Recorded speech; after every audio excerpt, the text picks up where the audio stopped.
From the beginning of time, humans have tried to heal themselves with ritual and prayer, and with whatever nature provided. Through thousands of years of trial and error, formal systems of healthcare developed, systems based on foods, herbs, and other natural remedies. These systems live side by side with what we call Western medicine. Western medicine has been an enormous benefit in helping to conquer devastating infections and perfecting surgical procedures. But there is more to medicine than doctors and hospitals, and that's exactly what we'll explore this week on A Better Way to Health. Hello, I'm Stuart Shipe, a registered pharmacist, acupuncture physician, and Chinese herbalist. I'm your host this week. We make no effort to recommend or to judge, only offer that you explore a theory that good medicine comes in many forms. So let's get started. Phone lines are open for you for questions, comments, or experiences about your health. Let's hear from you. All right, let's get going in this episode, in this show today. I have a lot of great stuff for you as far as education and knowledge. And so you can kind of get your head around making the best clinical decisions for yourself, right? Isn't that what it's all about? Is we get a lot of information today. We're just almost overwhelmed with the amount of information that's available to us. But the more information that you have, sometimes the better of an idea you can get to start asking some really, really good questions of your physician. And today I was going to talk about something called PCOS for young women, which is polycystic ovarian syndrome. And, you know, the more you get into wrapping your head around a diagnosis, I don't want to do that for you today. I don't want to literally list out a Western disease, especially in natural medicine, and say, okay, here's the disease. And wow, if you don't fit into this category, kind of like putting a round plug into a square hole, then you don't belong to this game, so to speak, right? We don't know how to treat you. And that's a problem, is because a lot of women come in with menstrual irregularities, whether they're not having a menstrual period or where the menstrual period is really, really wicked, as far as painful and a lot of cramping, or literally where I see most of the women come into my practice is with infertility issues, right? They've been trying with their spouse to try and get pregnant for many, many years, sometimes over a year. That's Western diagnosis kind of infertility is intercourse in that year where it hasn't produced a child or a fetus. But you know what happens during that whole transitionary period really gets down to what is a menstrual period supposed to be? Like, we already know that a menstrual period is not behaving when women have PCOS or when they have really bad PMS, premenstrual syndrome. But the critical key with that is to try and figure out the why. And so before I even begin, I'm going to give you kind of what the normal cycle looks like in a Chinese medical basis. And then we can take it further into the biomedical or the Western approach to treating PCOS. When a young woman, the Chinese say that about every 7 years is a critical time in a woman's development. At 7 times 1, which is 7 years old, the Chinese say that the sea of blood, and kind of think of blood in the body as everything that nourishes that cell: white blood cells, red blood cells, hormones, vitamins, minerals, nutrients, everything the Chinese just kind of clump into one metaphorical word called blood. So the sea of blood starts to stir in a young woman at 7 years old. At 7 times 2, at 14 years old, the Chinese philosophy is that sea of blood fills and then overspills from the uterus. And if you kind of think about that age around 14, well, in Western medicine, yeah, we call that the first stage of menarche, the very first menstrual period for a young woman. Well, it's 7 times 3, 7 times 4, the list goes on and on. Every 7 years, something major is happening in a woman's reproductive cycle or in a woman's life. So you can see at 7 times 7, which is 49 years old, that the sea of blood is about emptied. There's no more eggs in the basket, so to speak, and the uterus begins to wither or dry out, and the woman becomes infertile. She no longer has the capacity to produce a child. And that kind of makes sense from a Western point too, because then she goes into like this perimenopause or menopausal state, right, in those years. The golden key during the menstrual period after that 14 years old is, what is a normal menstrual cycle? I try and get to the young ladies right away and tell them that this is normal, this is not normal. Although you think that having a lot of PMS, a lot of cramping, a lot of hormonal changes, a lot of attitude shifts, a lot of heat or flushing or whatever that case might be, whatever symptoms you're having, can't get to sleep at night, is normal. It is not. It is common because it's an imbalance in Chinese medicine, but it's certainly not normal to have all those symptoms. So when the sea of blood starts to stir, and what is that generated from? Of course, in Chinese medicine, we say the spleen, one of the organs that we have in Chinese medicine in our body, is responsible for making blood. And that spleen is responsible for feeding with that blood the heart, the liver, the kidneys, all the internal organs are nourished from the spleen. And the spleen really gets that great nutrition from eating really good foods, foods that definitely are holistic and aren't, processed a lot. I mean, we're not going to go into a lecture about nutrition right now, but spleen makes the blood and transfers it into the body. The heart commands the flow of that blood through the body. The liver stores that blood in preparation for the menstrual cycle. And as the precursors for that menstrual period are being made, what is the body doing? Think about that right before the menstrual period. What is the body doing? In Western medicine, we're in what they call a luteal phase. After that follicle has been released, a follicle is this tiny little egg that's going to be the hero, become fertilized and become a child eventually, is released from the follicle, travels from the ovarian follicles, travels down the tube, the ovarian tubes, and then it either is fertilized or not fertilized, right? So as soon as that follicle is released, it starts secreting a lot of progesterone. And at that point, we're getting in, now we're a little bit past ovulation. We get into the luteal phase where the body's prepping for a child. It's creating a lot of progesterone. The uterus lining is building. It's creating a wonderful home, a quote, home for the children, right? Or for the child to come. So the critical key at this stage then is the movement of blood. And in that process, the Chinese feel, of the preparation for that child, the breasts start to fill with breast nutrients, right? The nutrients that are going to feed that child. And of course, it would be very, very normal and is common right before the menstrual period to have a little bit of breast tenderness, a little bit of breast soreness, not pain, just a little bit of soreness as that breast nutrition starts to build. Now, we don't have fertilization, right? Let's just play that game where the egg isn't fertilized. And now the body knows that it has all this nutrition that it's started storing up in the breast milk. It needs to get out of the body because old nutrition stuck in the body is not a good thing to a Chinese doctor. If it stays in the breast, that old nutrition, it's things like bacteria, viruses, right, tend to feed on stagnancy or old nutrition. So to the Chinese doctor, wow, if you start having a lot of problems with that filling and emptying of the breast, you may have some problems, oh my gosh, things even to breast cancer or breast pathology. So it's very, very important for the Chinese doctor to understand, where does that menstrual period come from? And the menstrual period comes from the breast as a start. So now, how does that flow? How does it get from the breast down to the uterus where we have the menstrual flow actually come out at? Well, Chinese believe that there's a certain meridian system. A meridian is an energy highway or a pathway in the body that transfers that breast milk nutrition down past the heart, which we believe is a fire organ, very, very hot, even in the color in Chinese medicine, the color of red, past the small intestine, the associated organ system with the heart, the other fire organ.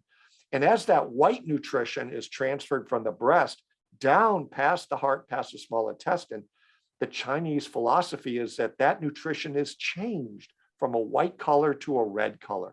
And it comes out of a woman as a menstrual discharge. But that nutrition, that blood, ultimately started at the breast milk. So it then would make sense kind of logically that once a woman would have a menstrual period cease and the child did become a living being at that point of inception when the egg and sperm got together, that now in preparation, the body knows I don't have to discharge this nutrition, I have to save it. And so what ends up happening is the breast milk stays in the breast milk nutrition.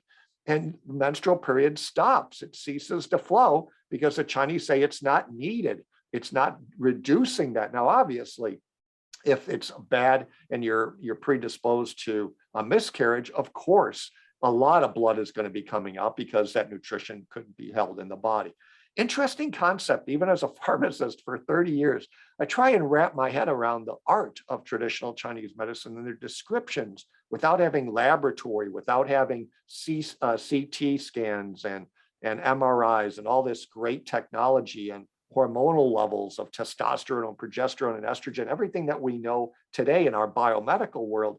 And we still can't figure out how to treat these syndromes, especially like PCOS. It's kind of crazy to me that we have all this technology, and the Chinese 2,500 years ago have a complete description about how this process works, and not only how it works, but how to fix it and how to really take care of the imbalance.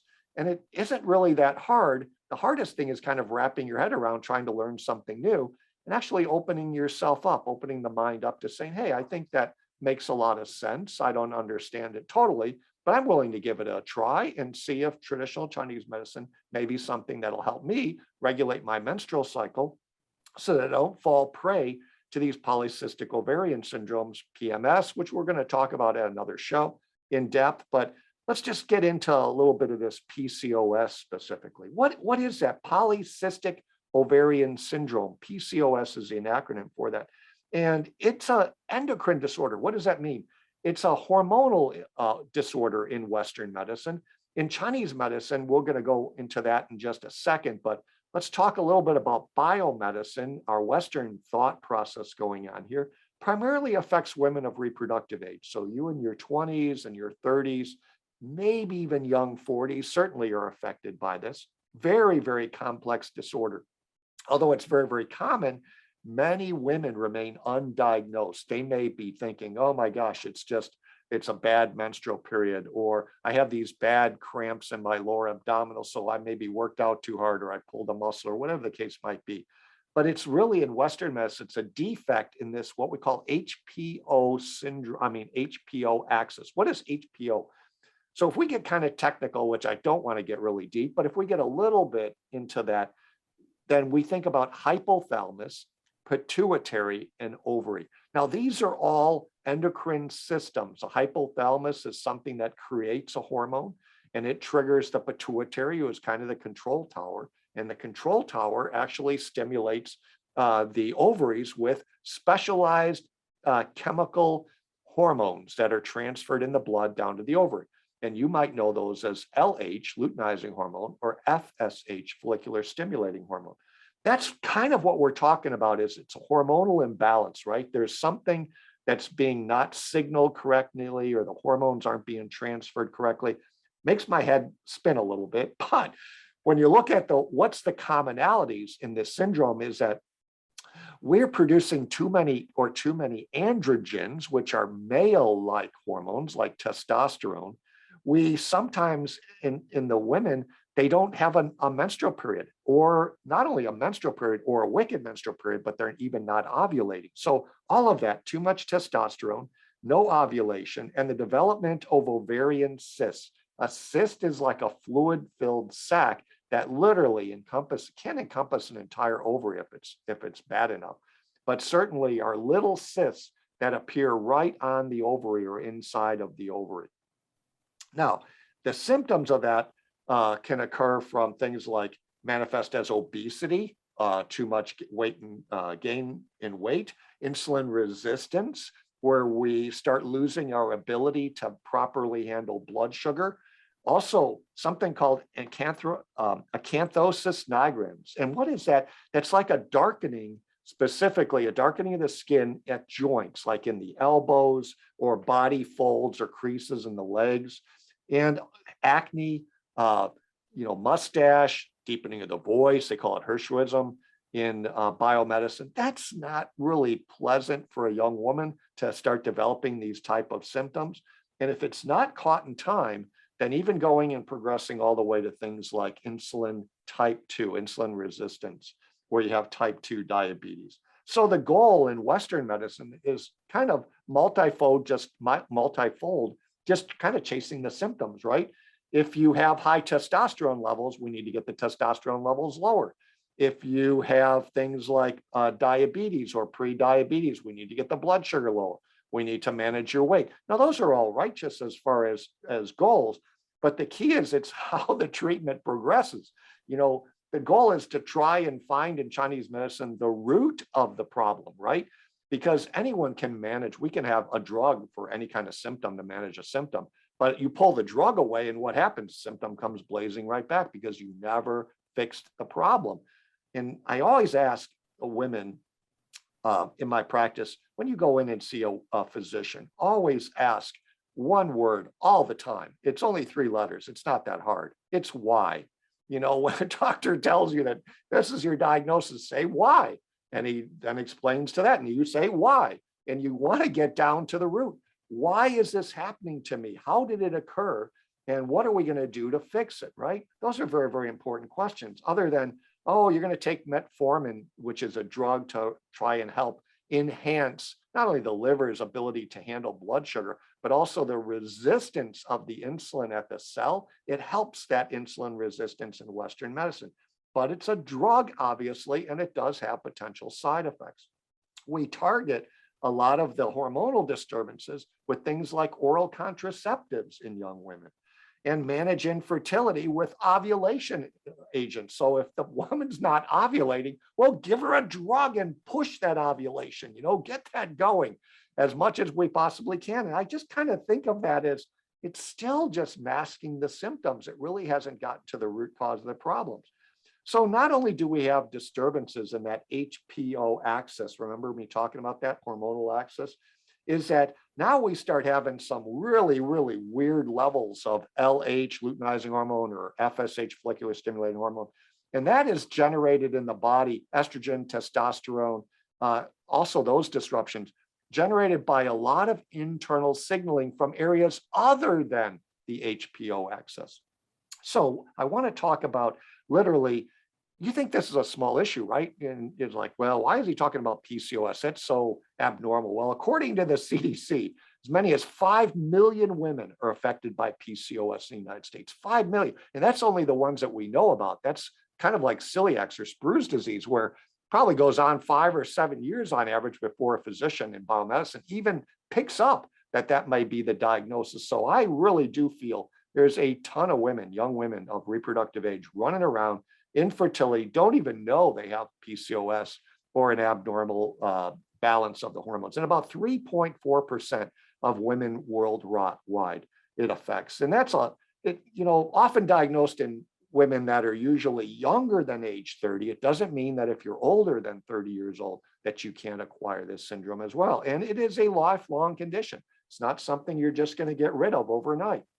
It's not like, oh, I had a bad menstrual period this month, and if I take the medications, everything will be great next month, and then I can just get off the medications and everything will be fine. Absolutely not.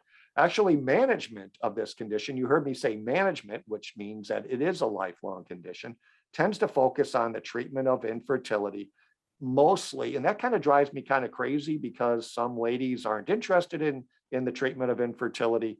They just want to get rid of the PCOS thing. But see, PCOS goes deep. It affects metabolic systems in the body, cardiovascular systems, and actually can dump out as things like atherosclerotic heart disease, hardening of the arteries, or diabetes mellitus, or other kind of weird metabolic syndromes. Like a woman goes in to the physician and she goes, "Doctor, I'm gaining a little bit of weight and I'm concerned about that." And the physician says, "Yes, you are. You're by my standards, by my BMI, your body measured by your index, right? That you are actually obese. And oh, by the way, I checked your blood pressure and your blood pressure is elevated. We need to probably run some labs." And the labs come back and your blood sugar, you're not a diabetic, but you're pre-diabetic. So we just need to watch that, right? Watch you become a diabetic. That's what that pretty much translates into. Or the last key is you get status that your lipid levels, your cholesterol, LDL, the bad cholesterol, is elevated and your good cholesterol is relatively low. Great news, you just entered metabolic syndrome. If you don't fix that lifestyle disorder, which it can be reversed if it's caught early enough, if If you don't fix that, you're looking for development of weirder stuff. You see how the chicken and the egg, which came first? You develop metabolic syndromes, insulin resistance, high lipid status, which ultimately can start messing with your hormones, and then you develop PCOS. I can't tell you which one comes first, but I can tell you that PCOS is most commonly develops during adolescence, has a high risk factor for metabolic syndromes, obesity, hypertension, lipid problems, and cardiovascular disease. And insulin resistance already is affecting 50 to 70% of women with PCOS. So it would behoove you, probably if you've been diagnosed with PCOS, to look at, I'm not going to get into all the diagnostics, that's Western medicine, to look at the primary factor, which is how do we reduce the insulin's resistance at the cellular level? Diet would be a first start. You know, a lot of these journals I read said, well, you can't eat your way out of PCOS, but you can certainly help the situation, right? Forget about the bread and the pasta and the rice and the potatoes and all these starchy foods. I know you're not eating cupcakes or cookies for carbohydrates, but you're still generating a load of insulin and over secretion of insulin into the body routinely. What ends up happening, get this one, is that a lot of women, even with acne, the hirsutism can develop from too much testosterone. You keep on putting a lot of carbs in your body, insulin is released, but as well as insulin, in addition, insulin like mimetic hormone, there's another hormone that's released. That hormone binds up the receptor that, I know this is really deep, but I got to get this out. It binds up the hormonal receptor in the body that grabs onto testosterone, it binds it up. So what does that mean? A woman has higher levels of testosterone, of an androgen circulating in the body. That's never a good thing. And when you really look at the beginning where I went off on PCOS, the beginning stages, it's higher androgens, it's higher levels of testosterone are key in ladies with PCOS. So it's obvious that the very first start to this treatment would be lifestyle changes, exercise, find out the reason why you're gaining weight. Maybe it is things like thyroid or adrenal function from stress or sexual hormones out of balance.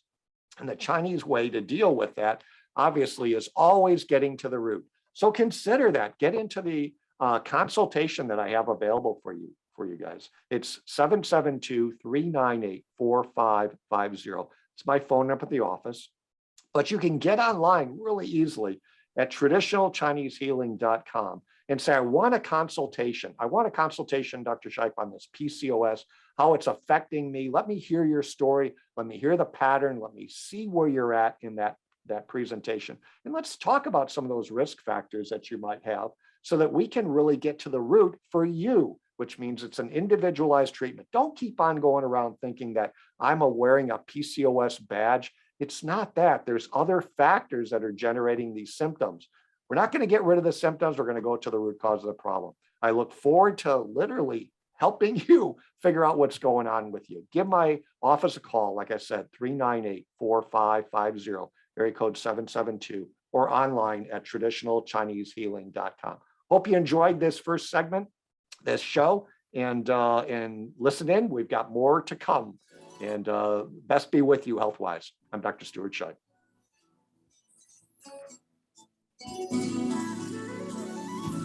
Ladies, your time has come. No longer will you be a slave to drugs, sleeping pills to put you out, caffeine to wake you up, pills to ease your pain, hormones to regulate your cycle, addictive drugs to calm your anxiety, and antidepressants to lift your mood.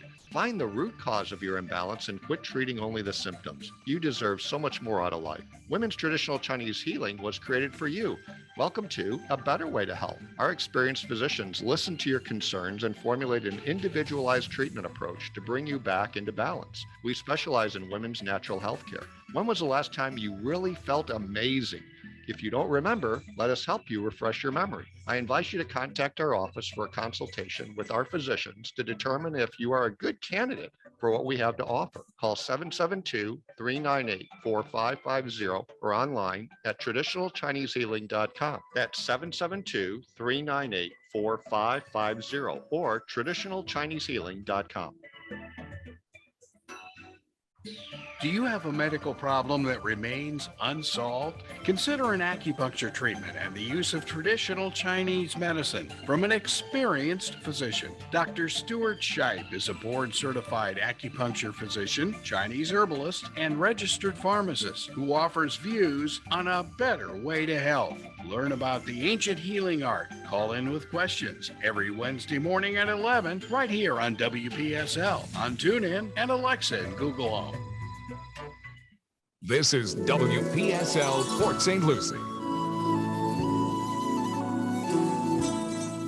Hey, we're back for another show. Thank you guys for joining me again today. I have so much great information I'd like to provide for you on women's health and getting right to the root of the problem. And that's really what Chinese medicine is all about. It's a wonderful way to express kind of bodies working together, all the components of a body that works together. So let me give you, actually, you know what? I wanted to tell you a little story in starting off about why I've been a pharmacist for 30 years, and actually I've been a traditional Chinese physician for 20 years. And when I look back, and I have three daughters of my own, and when I seen kind of all the craziness in pharmacy, right? All the oral contraceptives that are being used, and women really trying to treat menstrual abnormalities or irregularities on their own.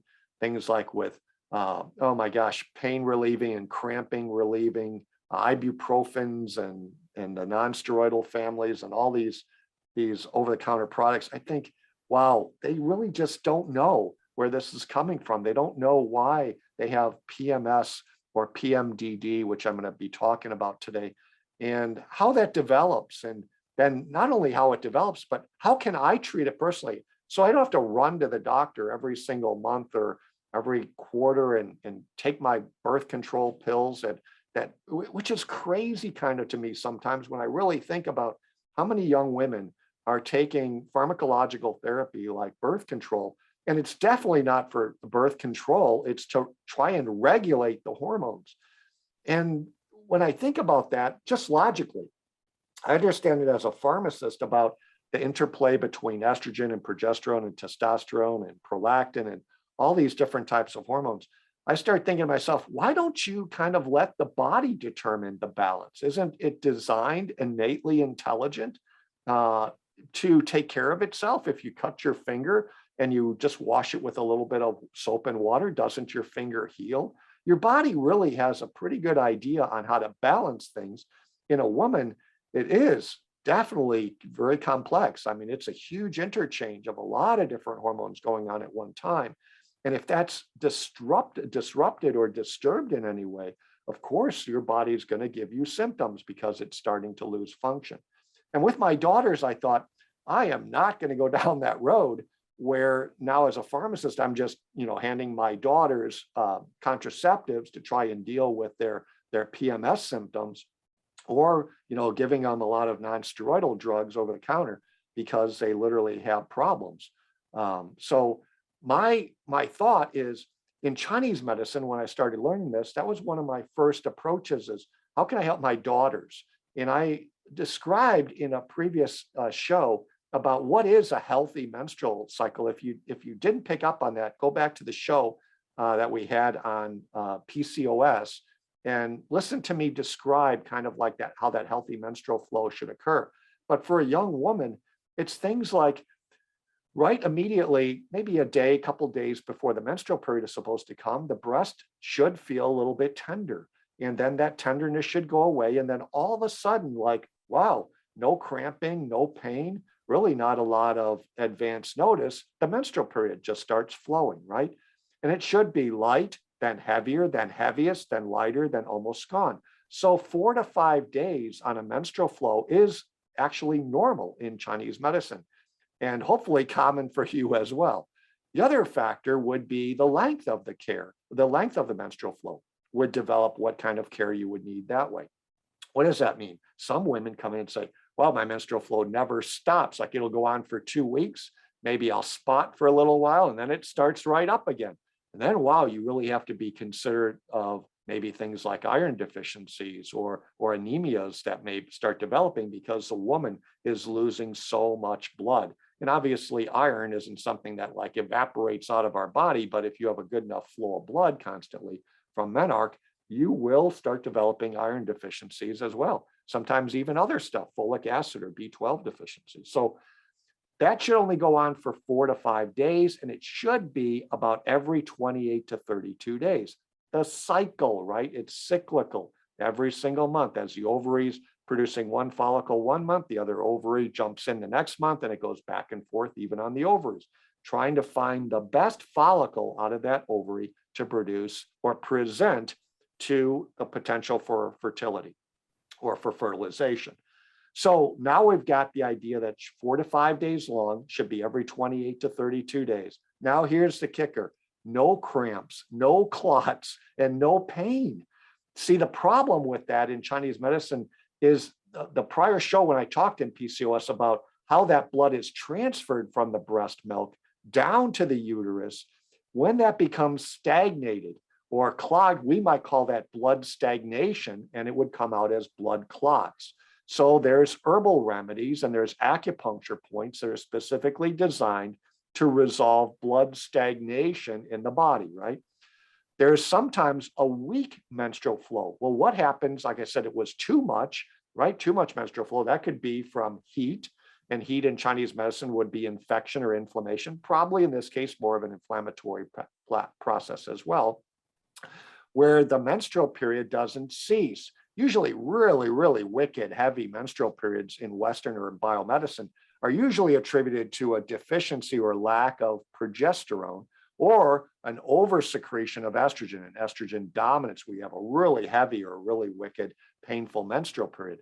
There's ways to deal with that like oral contraceptive, of course. And there's also natural ways. I mean, when you want to literally think about, wrap your head around, if I'm not creating enough progesterone per se, wouldn't it be a pretty good idea to think about how do I tonify or how do I balance or improve the utilization of progesterone production in my body? Well, the ovaries are really a huge responder to or producer of progesterone. So why don't we stimulate the ovaries to do a better job at producing more progesterone? And when I say stimulate, I don't mean literally pharmacologically stimulate them.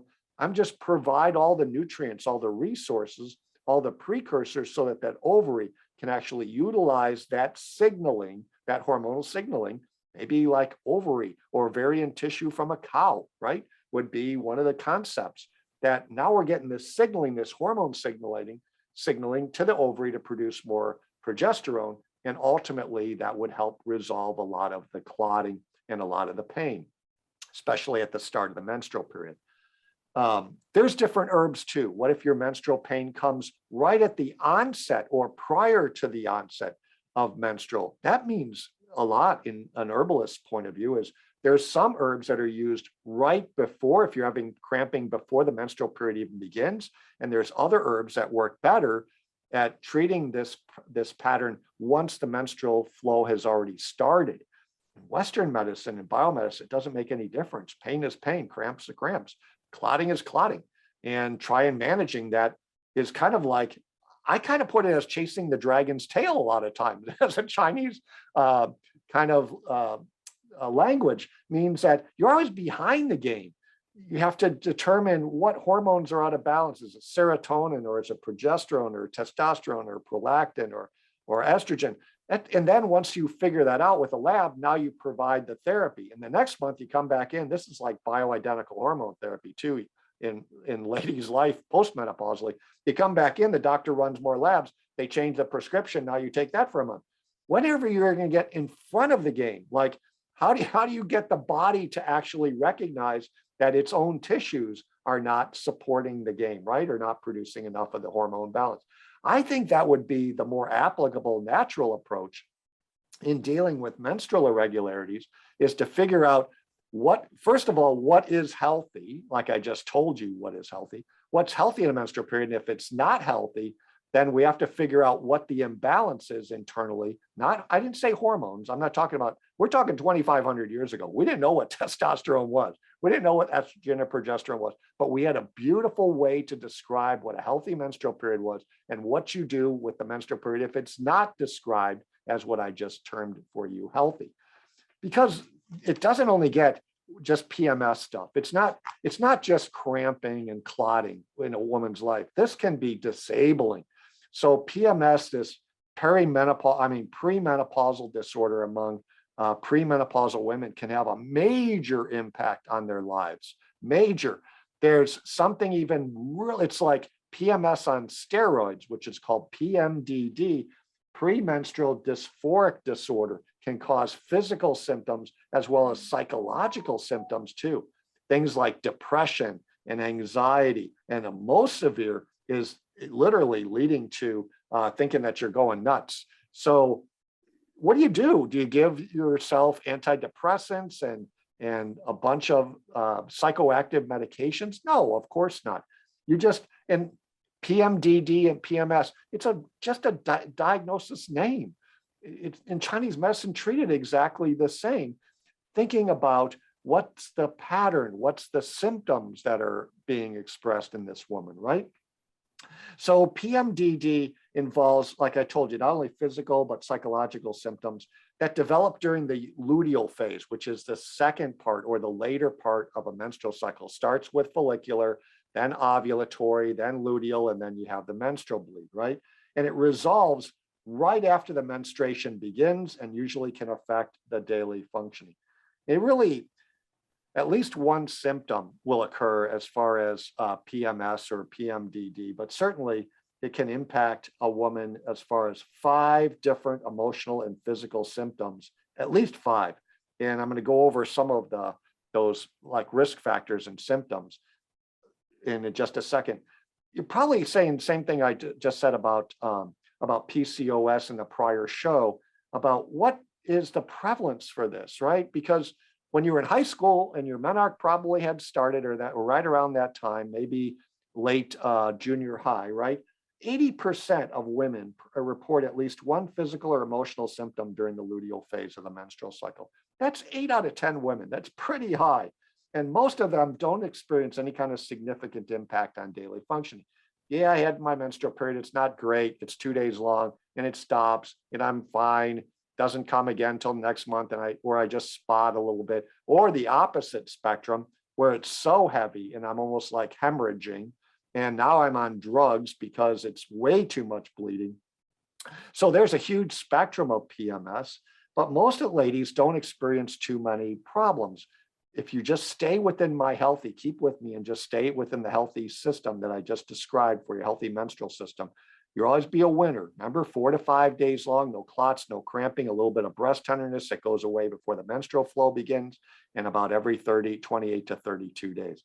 But it's estimated that about 20 to 25% of women, 1/4 to 1/5 of all women, experience moderate to severe symptoms that do affect their daily lifestyle. And that actually even about 2 to 8% of the women are actually diagnosed with PMDD, which is what I told you, PMS, gorilla PMS on steroids, really, really bad. Some of the risk factors are maybe you got a familial history, maybe your mother, maybe your grandmother, maybe an aunt, someone in your genetic line maybe had pretty significant menstrual disorders. You may want to check that out if you start developing problems. Now, that could be things like major depression as well, or psychological or postpartum depression, or physical. You might have had sexual trauma that went on in your life, or maybe weight gain. Just being Caucasian as part of the Caucasian race is a risk factor for developing PMDD and PMS. So you would think that sounds kind of crazy, as my race would dictate it. Not necessarily when you start thinking about from a biomedicine gene expression, that some genes, our internal DNA makeup are kind of played with in our body or can become dysfunct. Because what do genes really do? I should back up a step. Genes in our body help code. They're kind of like the blueprint for how to build a house.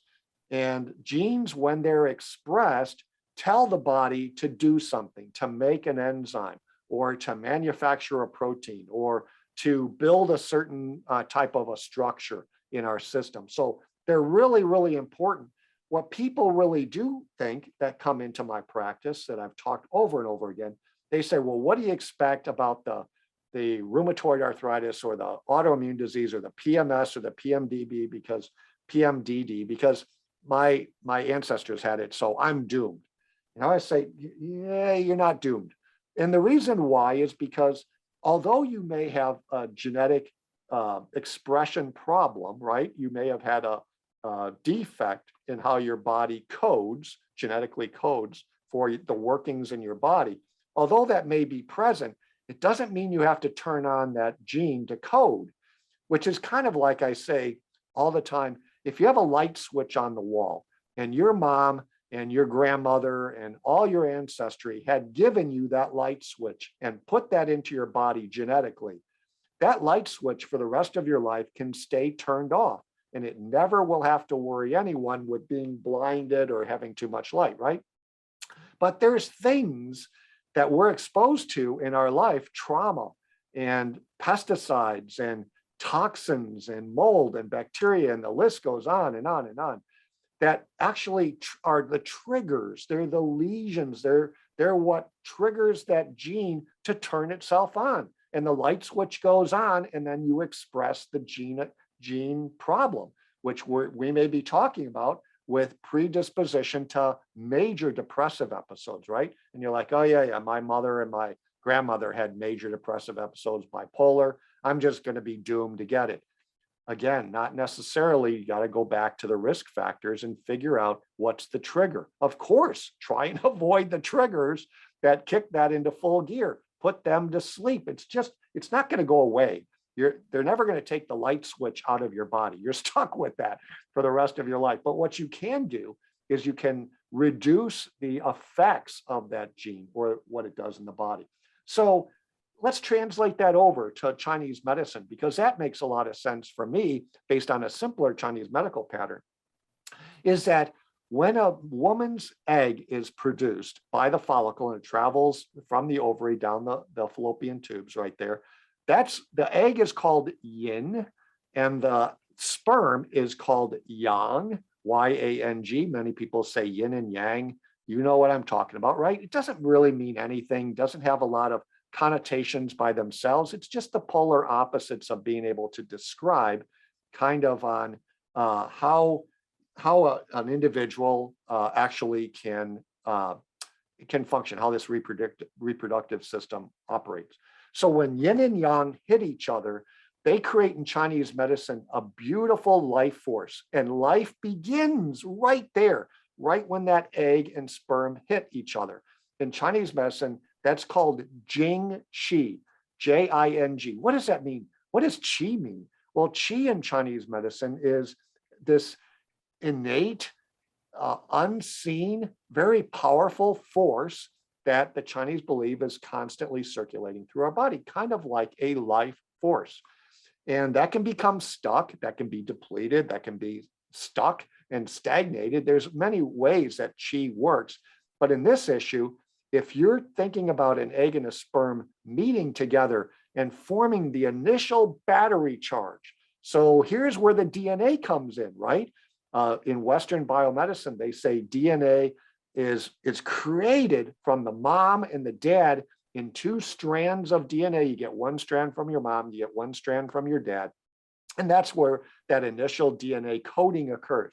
Well, in Chinese medicine, they kind of said the same thing.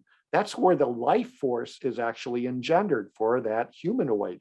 Right there, right in that egg that's been fertilized. Now that egg is a living, viable source of energy, of Jing energy, and that's the battery charge. So when an egg becomes implanted in a woman and she then has a pregnancy, the growth of that child is all yang, and the child is dependent on the kidney's function in Chinese medicine. The kidney is the organ in Chinese medicine of longevity and of reproductive activity. And as soon as they cut the umbilical cord to that child at delivery, that child's life is no longer centered on the mom's kidney and on their kidney, the water systems of the body. all of a sudden their life is transferred to the spleen and stomach, because for the rest of their life, they're going to have to rely on nutrition and breathing in order to survive. And whenever they eat good foods and breathe the way we're supposed to be breathing, deep abdominal reflexive breathing, those two sources of qi, of this energy, the Chinese believe combine and go right down to that Jing qi to restore your battery charge. What happens if the battery charge is a little bit off at the beginning, right? If that Jing qi is deficient or not enough, the mom is weak, she's had 9 kids, and her kidney function, kidney energy is very weak, or the father has some genetic hiccups, or his qi is weak, and they give that to the child, well, then you can have some hiccups. You can have things like Down syndrome, or inability to thrive, or any of these type of disorders that occur before in utero, that occur before the child is born. So it is important, right? It is important to try and avoid as many irregularities in the menstrual cycle as possible, so that that isn't passed on into a pregnancy. And so if you're already having menstrual disorders, I tell the ladies, even that come in for me for like infertility, and say, Dr. Shipe, I want to get pregnant. I was like, all that we need to do is create a great house or a great home for that child. It can't be too dry like the Sahara Desert. It can't be too moist like the Amazon, and hot like the Amazon jungles. And it can't be too cold like going up into Alaska. Babies don't like that kind of environment. They need a nice home to live in for about 9 months. And all that I'm going to do is to help you build that nice home inside your body. It's kind of that beautiful. And you don't have to worry about a lot of hormone shifts in that in biomedicine. Of course, it makes sense for me as a pharmacist. But the golden key with that is going back and figuring out, what's your toxic burden? What's affecting the body? Are there any genetic hiccups? In Chinese medicine, then I would say, are you deficient in blood? Remember all that nutrition that helps every single cell in the body. Do you have enough qi? Is the qi stuck? What organ systems are weak? Is it the liver? Is it the heart? Is the kidneys? Is it the spleen? Is it the lung? Those are the 5 main organ systems that are helpful in transferring the flow of blood and qi in the body. So when you look at stressful events, maybe in the past year, or nicotine use, those are some other modalities that certainly can affect the risk of developing PMS or PMDD. Other than we were talking about emotional trauma or weight gain and depressive episodes.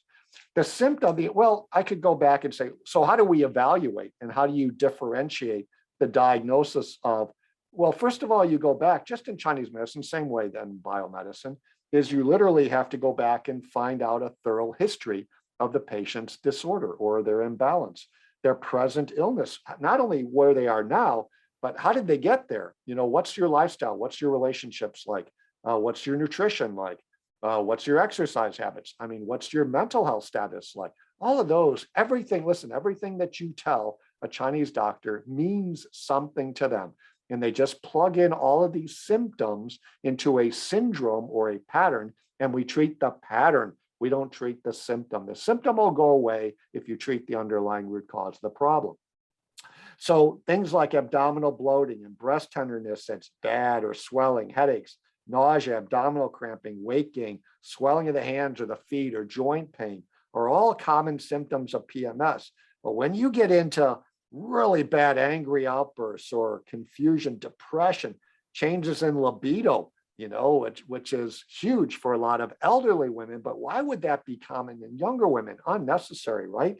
Mood swings, decreased concentration, irritability, appetite changes, restlessness, feelings of hopelessness, or even social withdrawal. When that stuff gets bad, PMDD is usually diagnosed. And at that point in time, I'm saying, you know, let's forget about literally the diagnosis. Let's get to the root of the problem and figure out, what are your symptoms that may be different? Because some women have a lot of nausea, some people don't. Some people have headaches and swelling, some people don't. Abdominal cramping, weight gain.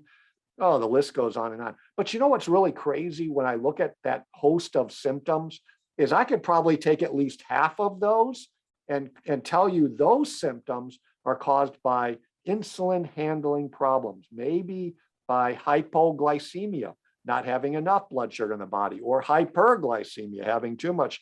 So there's metabolic changes, there's heavy metal toxicity that can attribute to a lot of those as well. There's mold infestation, there's bacterial contamination, there's pelvic floor disorders that are very common.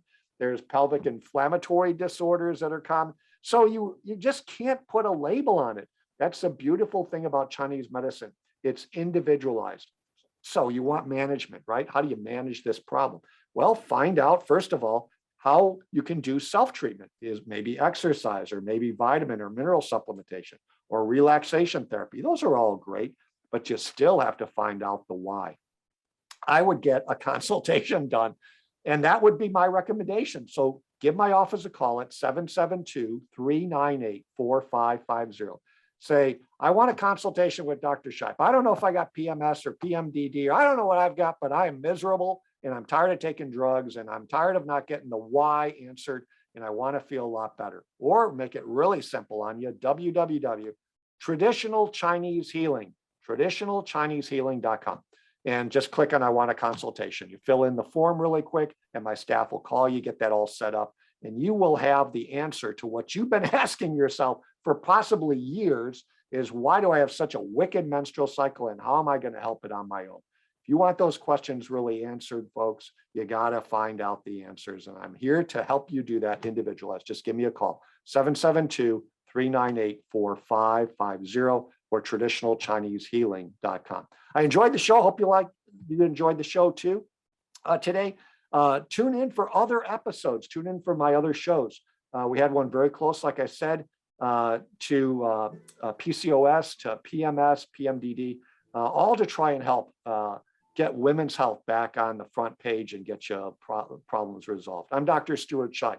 I'll be talking to you at our next show.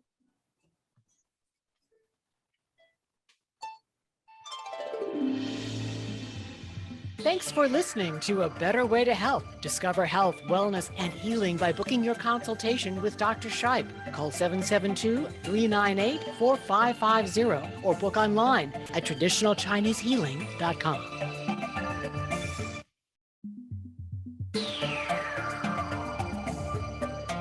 Listen in every Wednesday morning in the 11 o'clock hour for Women's Traditional Chinese Healing. Dr. Stuart Shipe's Holistic Health Hour on WPSL 1590, Port St. Lucie.